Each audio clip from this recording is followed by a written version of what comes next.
Dan DeRose again coming to you from our digital desk. Former President Donald Trump, as we just showed you a couple of minutes ago, is in East Palestine. He has been taking some tours of different areas. Our press camera has gotten back up. You can see this is the former president will be giving comments from inside and we're hoping that our signal holds up here from the pool situation.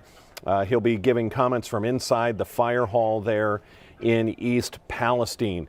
Let's go over what we know. Of course, this all was created by the Norfolk-Southern train that derailed at about 8:54 p.m. on February 3rd. That train had been carrying 120 cars.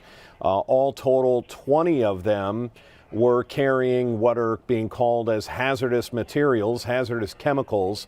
Of those 20, 11 were actually involved in that derailment. 11 of those cars went off the rails, were a part of that massive fire. We know that we're getting a mic check here as we're just about to get underway. 11 of those cars were derailed. We know that 5 of them contained vinyl chloride.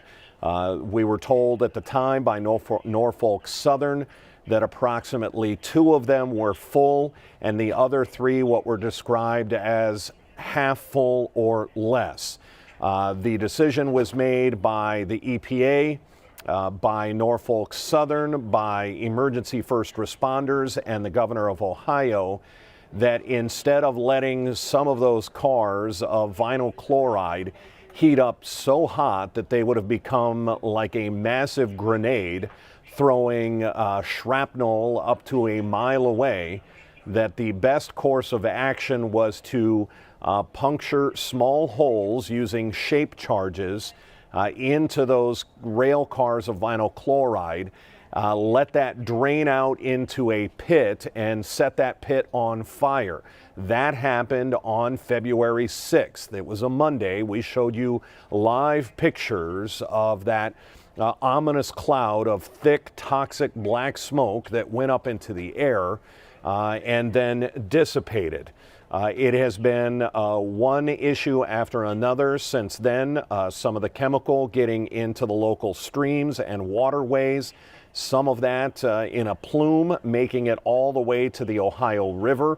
They've been following that plume down the Ohio River. It moves about a mile a day, according to the Ohio EPA. And so what they do is, as there are communities on the Ohio River that use that waterway as their water source, they will either close down the treatment plant, or they will use extra precaution or extra filtering situations to make sure that none of that ends up in the water. That is where we stand. We have heard from the EPA, the U.S. EPA, as well as the Ohio EPA.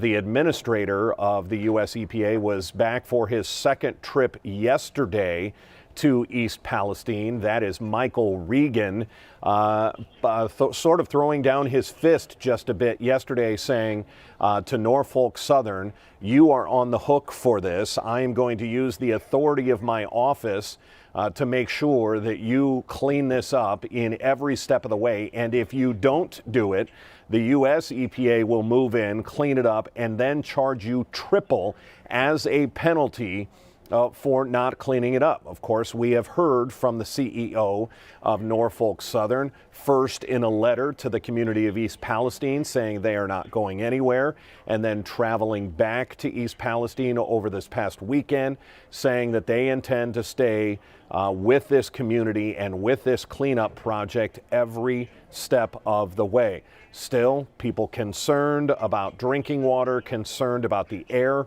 Remember, it was yesterday, on Tuesday, that a free health clinic consultation opened up in East Palestine. You have to call a phone number to make a reservation.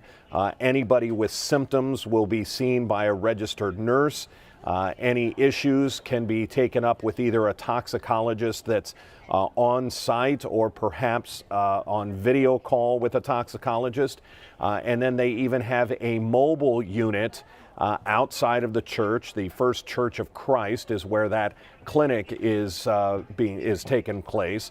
They have a mobile clinic also outside, and these clinics will basically run for the next few weeks, 8 in the morning to 8 at night, according to Ohio Governor Mike DeWine, so that people can feel safe. They can get medical attention for any kind of health issues or concerns.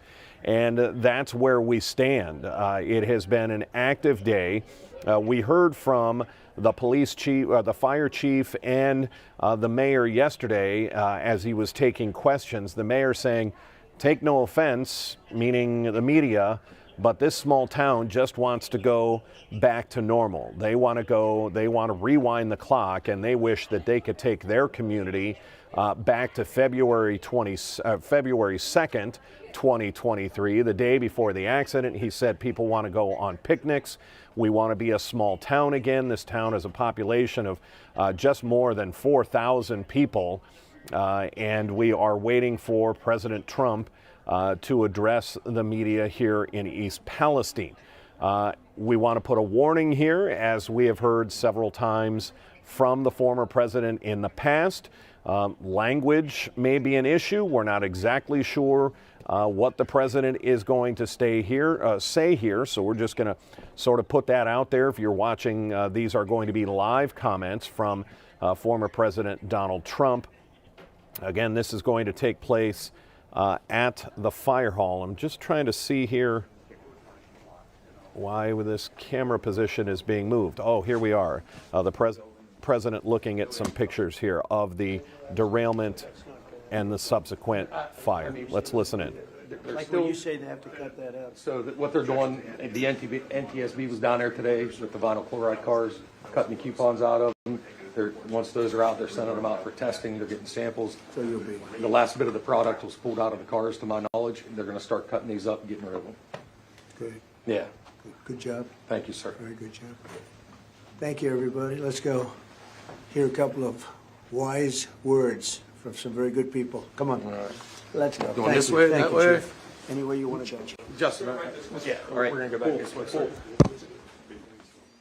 Okay, so the media given just a couple minutes there as the former president was speaking with the fire chief of East Palestine, looking over some of the pictures of the wreckage, of the smoke. And again, we apologize. We're going to get some fuzzy shots here from time to time. Our live view units operate on cell phones, and when there are a lot of cell phones in any given area, it can sort of clog up that picture. But we expect to hear from the president and some of the other officials there in East Palestine here shortly, and they are moving into position. So let's just take you live now into the fire hall, the fire department for East Palestine. I will.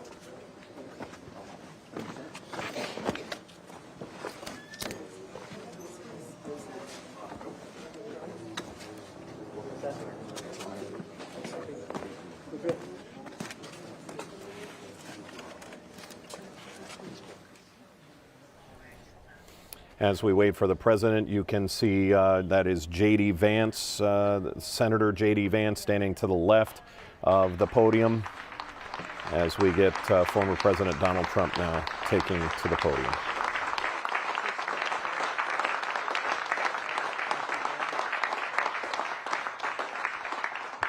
Well, thank you very much, everybody. It's an honor to be here. It's an incredible place, and some incredible supporters and people that have worked with us for a long time, and we've been here for them. And even a few days ago, we had some of our top people come up, and it's an honor. And we're here today in East Palestine to show our love and support for our fellow Americans in this hour of need, and that's what it is. It was an hour of need, but they've done some incredible work in a very short period of time, and they're getting a lot of credit for it, and they have to be getting credit. We tell you that when they do good, and we tell you when people do bad.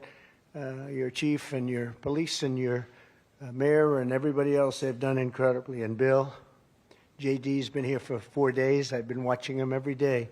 JD Vance has been incredible. to the people of East Palestine and to the nearby communities in Ohio and Pennsylvania. We have told you loud and clear, you are not forgotten. You are not forgotten. We stand with you, we pray for you, and we will stay with you in your fight to help answer, and the accountability that you deserve. We'll have that accountability. It'll all be out there very clearly. I want to thank Senator J.D. Vance for being here. I want to thank Congressman Bill Johnson, very special friends of mine. They became really very good friends of mine. I also want to recognize a man who has been working tirelessly for this community since the beginning of the nightmare. And Trent, where's Trent? He's very easy to find. Huh? He's very easy to find. I want to thank you. Thank you very much. I'll call you up in a second. Thank you. Your Mayor, in addition, let me express our tremendous respect and admiration for all of the police and firefighters and first responders, and all over the country there's such heroes, but this was a great example of it because that was a very dangerous looking sight. So I want to thank you all. Thank you very much. Thank you. 19 days ago, tragedy struck this wonderful village and rocked the lives of people throughout this area, long beyond this area. It's been weeks since Americans have been inspired. They've just watched this over the weeks. They've been inspired by your strength and your courage and how you've come together to stand up for the families in your area and the families of this village and beyond. We've seen the first responders and railroad workers serving bravely in the line of duty. The railroad workers have been really incredible, actually, and they've gone way above the call of duty. We've seen citizens speaking up at the town halls, and we've seen organizations such as the East Palestine Community Foundation rising to the occasion to provide tremendous relief and help to the people that were so badly affected. So I want to thank you all. Fantastic job. Really great. Everybody's been watching. We've all been watching on television and beyond television. We've been getting our news from the real news and from the fake news. And the fake news we even believed in this case because they've covered it very fairly. Over the past few weeks, the community has shown the tough and resilient heart of America, and that's what it is. This is really America right here. We're standing in America. Unfortunately, as you know, in too many cases, your goodness and perseverance were met with indifference and betrayal in some cases.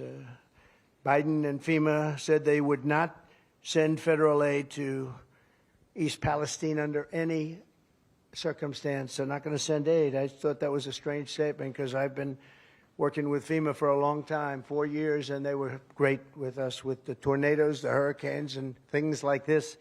And it was a strange statement to come out, and they were doing nothing for you. They were intending to do absolutely nothing for you. JD and I spoke, and they said, they're not coming. They're not going to come. And I said, that's very strange. FEMA said, specifically, this doesn't meet the criteria, and that's horrible, and somebody has to do something for those people. I said back, when I announced that I was coming, they changed their tune. It was an amazing phenomena. The mayor and I were discussing that. It was quite amazing what happened, and they said that we can't let this happen. That was a big change of pace. JD, did you ever see a change like that one? That was a quick, rapid change. But we can't let this happen, they said, and we'll be there. And we opened up the dam, and we got them to move, and they all came in, and they're now pouring you in with help. And I will tell you, I had a great relationship with FEMA. I found FEMA to be incredible, amazing in every way.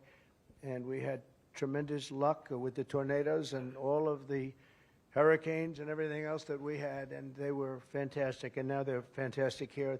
They could have been 2 weeks earlier, or at least a week earlier, but they decided to do it this way, and I guess it came from the top. And so we have to understand that. You know, it reminded me a little bit, I don't know if you remember when Ohio State wasn't going to be playing football for another season. They were going to sit back and watch with the China virus or COVID, whatever you want to call it.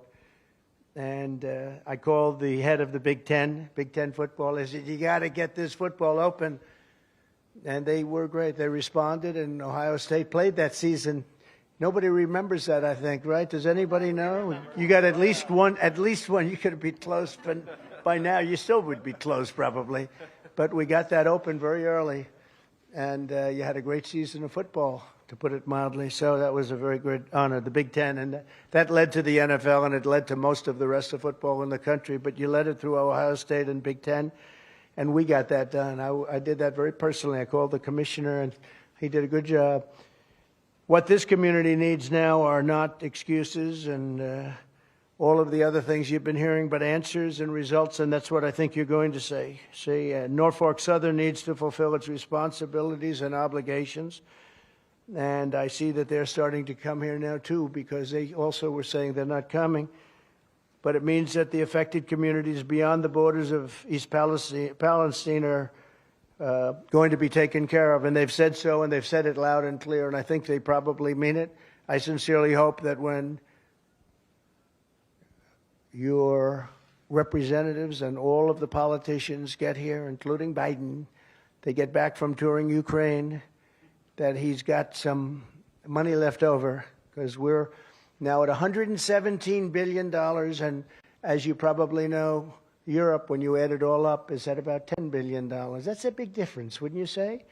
That's one of the things that gets me, because they're at it again. They're very good negotiators, those people in Europe. You know, when you add it all up, it's about the same size as the United States, the economy of the different European countries, and they're at a very small number compared to us.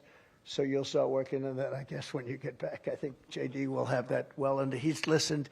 He heard that number, but it's a massive difference. It's a very small fraction of what we put up, and it affects them more than us, and they have to do what they have to do. But we're going to find time to come back if necessary. If they don't come back and give you the treatment that you need, we will be back. The Biden administration should ensure that every family has the option of moving and homes and everything else until this thing is straightened out. I do want to especially thank some of the incredible people that helped us, because we're bringing thousands of bottles of water, Trump water, actually, most of it. Some of it we had to go to a much lesser quality water. You want to get those Trump bottles, I think, more than anybody else. But we're bringing a lot of water, thousands of bottles, and we have it in trucks, and we brought some on my plane today. But to that end, I'm pleased to announce that we've helped coordinate the delivery of the water and bottled water, as well as the tractor trailers full of it. We have big tractor trailers full of water. I think you're going to have plenty of water for a long time, maybe. And I want to thank those of you that helped John Rourke, who's fantastic, Blue Line Moving. Is John here? Hello, John. Good job. Got a lot of trucks coming up with water, right? That's true. You're a fantastic guy. Friend of my son, Don, who's also here. Where's Don? Good job. Did you get him to do that? I think so, huh? He does it on his own. Yeah, he does. He's fantastic. He helps. Thank you very much, John. Appreciate it. Two Fellas Moving Company, and I want to thank the people within the Trump organization that helped us with all of the water. We got it from all of our different hotels, all of our different places, and it was great. They really came together. Also, I want to thank Sandy Pensler and his son, Jonathan Pensler, from Cortex in Michigan, for donating thousands of gallons of cleaning supplies. Thousands and thousands of gallons. Where are you guys? Where are they? Are they here? They're too busy putting it on the truck. But he gave Cortex, if anybody knows the company, it's a very good company, big company, and they're giving tremendous amounts of cleaning supplies, which is what you're going to need. And again, I want to thank Senator Vance, and I want to ask J.D. to come up and say a few words, and then Mayor Conaway and Marty Grimm will come up and finish it off. Thank you all very much for being here. It's a great honor. It's an honor to help, and you're well on your way. And that was a tragedy, close to an unbelievable tragedy. Could have been really bad, and thank goodness that didn't happen. But you're going to have tremendous help now, and I know FEMA will do the job like nobody can do it like them. Thank you all very much. Thank you.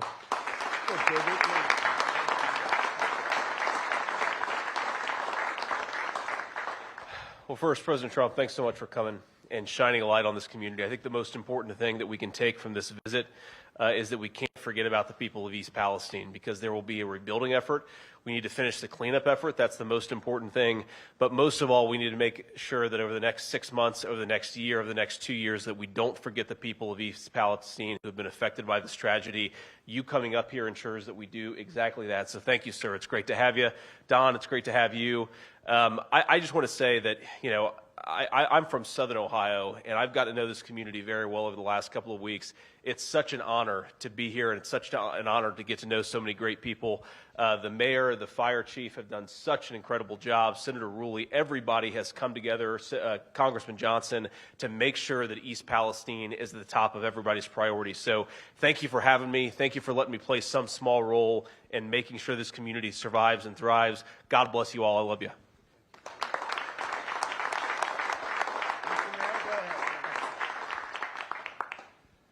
We as a community would like to thank President Trump for coming up here, shedding some light on the situation we are currently in. I also have to thank all the elected officials, all the firemen. The firemen saved this city. If it wasn't from them, that might sound like rhetoric, but it really is not. This could have been a very different situation if we wouldn't have such quality firemen behind us.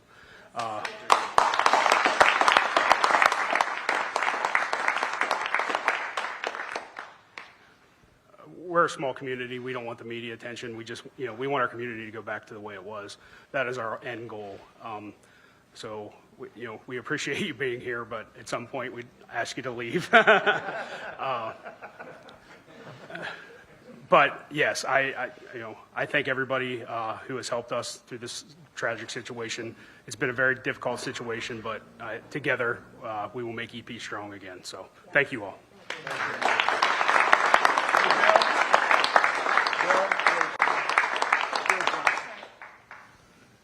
Well, thanks everybody for coming out. And as I've said from the outset here, this is the kind of tragedy that should never come on a rural community like this. It's extremely unfortunate, but I have stood and watched and participated as this community has come together.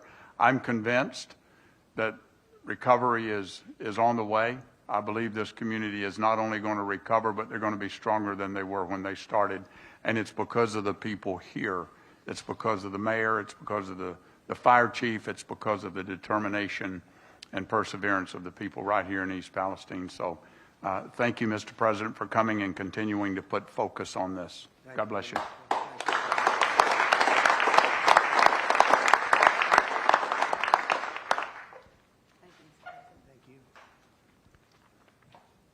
Thank you, President Trump, for coming to our village today and drawing attention to this disaster recovery. My name is Marty Grimm, and I serve as president of the East Palestine Community Foundation. I am here today to speak on how to best financially assist our community and surrounding area. Elaine Beck is the founder of the nonprofit Blessing Through Action and calls Ohio her home. She herself was raised here and raised her family in this great state. Elaine felt compelled to help her fellow Ohioans in their desperate time of need. Blessing Through Action has partnered with the East Palestine Community Foundation and local churches to bring financial assistance to this community. Blessings Through Action takes no profits or costs from these donations, so every dollar will go to help the residents of East Palestine and the affected neighboring communities. If this was not enough, Elaine took her love and compassion for her home state to another level and has offered a $100,000 matching donation for the next 24 hours. If you too would like to be a part of this recovery and help rebuild this community we love, please text the word Ohio, O-H-I-O, to the number 88022 for more information. That's text the word Ohio to the number 88022. Thank you very much.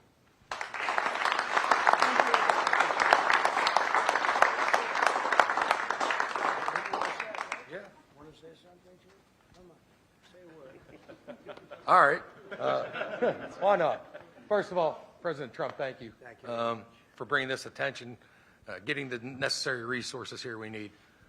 I can't thank not only my guys, my men and women who did such an amazing job, but also the neighboring departments that came in to help us, Pennsylvania, multiple counties in Ohio, one resource out of West Virginia. Together, we worked as a unified team to make this to get this situation under control where we are, and I can't thank those first responders enough. Columbiana County EMA was a crucial resource to us. Peggy Clark and Brian Rutledge, absolutely phenomenal people. I can't thank them enough for their help throughout this. Thank you.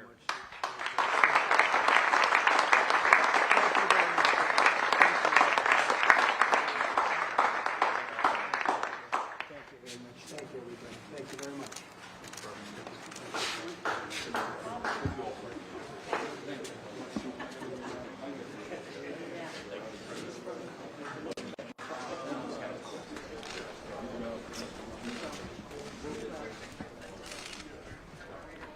Dan DeRose with 19 News as President Donald Trump wraps up his visit to East Palestine, holding this media availability inside the fire department that did such an incredible job on the initial response and since then.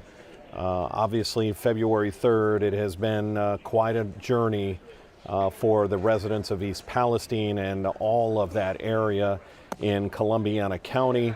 A lot of thank yous given out today. Trump saying he has sent some Trump water to East Palestine so that they can have bottled water for the foreseeable future, even though the EPA, the Ohio EPA, as well as the U.S. EPA, saying that the water testing quality coming out of the tap system is good and does not show the VOCs, the volatile organic compounds that they are so worried about. The 5 wells that supply the city of East Palestine are all running clear at this point. We're going to wrap this up. We have a special coming up tonight at 7:30 on CW43, an entire half-an-hour show anchored from the community of East Palestine and where that community is in their fight. The Derail Community in Crisis special will be at 7:30 tonight on CW43, an entire half an hour dedicated to the people and the struggles of East Palestine. We do have our 5 o'clock news coming up, a little bit of soccer on CBS, so we will be on air at 5 o'clock. We will see you then. I'm Dan DeRose with 19 News Now. Have a good afternoon. 19 News is everywhere.